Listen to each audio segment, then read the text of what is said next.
Hi viewers, welcome to our channel. இன்றைக்கி நம்ம சேனலில் ஒரு டிஃபன் ரெசிபி தான் பார்க்க போகிறோம். டின்னருக்கு லைட்டாக இருந்தால் போதும், சீக்கிரமாக செய்யணும் அப்படின்னு இருந்ததுன்னா இந்த ரெசிபியை டக்குன்னு 10 நிமிஷத்தில் செஞ்சிடலாம். ஒரே ஒரு கப்பு தோசை மாவு இருந்ததுன்னா போதும், 10 நிமிஷத்தில் இந்த ரெசிபி ரெடி ஆயிருங்க. தோசை மாவு வச்சு உப்புமா பண்ண போகிறோம். இந்த ரெசிபி எப்படி பண்ணுறதுன்னு பார்க்குறதுக்கு முன்னால் நம்ம சேனல் இன்னும் சப்ஸ்கிரைப் பண்ணலைன்னா கண்டிப்பாக சப்ஸ்கிரைப் பண்ணிடுங்க. கூடவே பக்கத்தில் இருக்கிற பெல் ஐக்கானில் ஆல்ங்கிறத தட்டி விடுங்க. ஸோ நான் போடுற வீடியோ எல்லாமே உடனுக்குடனே நோட்டிஃபிகேஷனாக வந்துடும். வாங்க எப்படி பண்ணுறதுன்னு பார்க்கலாம்.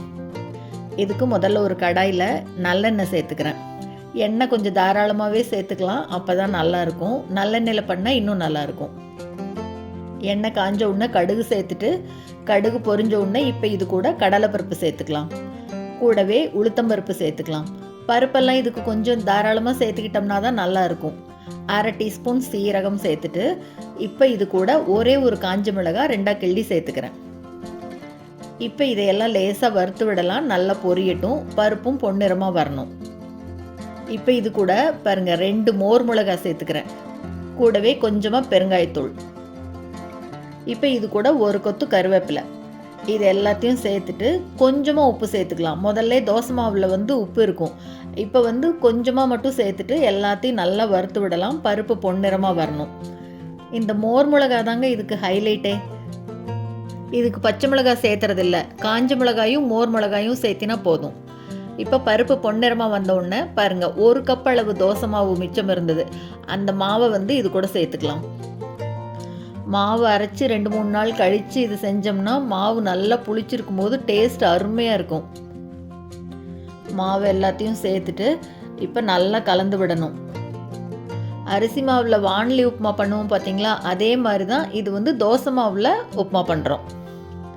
இப்போ அடுப்பை மீடியம் ஃப்ளேமில் வச்சுட்டு நல்லா கலந்து விடணும்.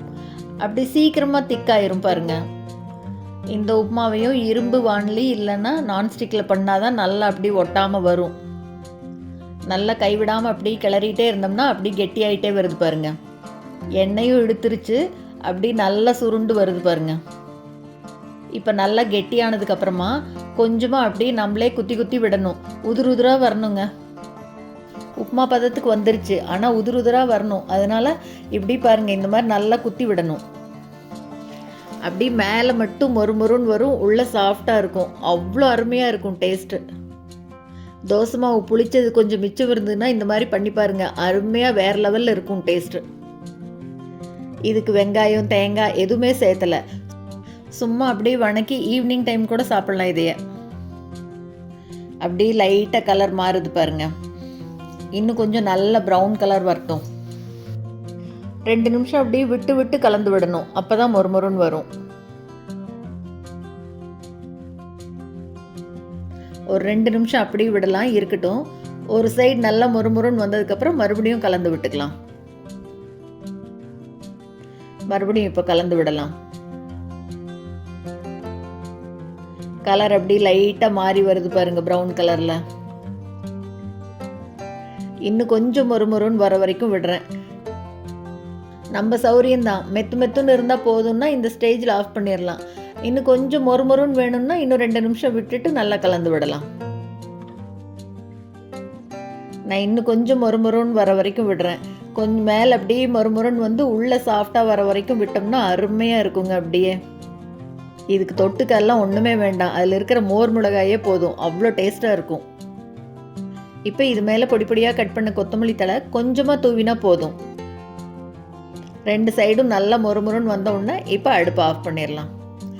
அவ்வளோதாங்க, ரொம்பவே சுலபமாக மிச்சமான தோசை மாவில் அருமையாக உப்புமா பண்ணியாச்சு. சாப்பிட அவ்வளோ நல்லா இருக்கும். மாவில் எப்போ ஒரே மாதிரி தோசை ஊற்றி போர் அடிச்சிருச்சுன்னா இந்த மாதிரி வித்தியாசமாக ட்ரை பண்ணி பாருங்கள், அருமையாக இருக்கும். ரொம்பவே ட்ரெடிஷ்னலான இந்த ரெசிபியை நீங்களும் செஞ்சு பார்த்துட்டு மறக்காமல் கமெண்ட்டில் சொல்லுங்கள். இந்த வீடியோ உங்களுக்கு பிடிச்சிருந்ததுன்னா லைக் பண்ணுங்கள், ஷேர் பண்ணுங்கள், கமெண்ட் பண்ணுங்கள். மறக்காமல் நம்ம சேனலை சப்ஸ்கிரைப் பண்ணுங்கள். தேங்க்ஸ் ஃபார் வாட்சிங்.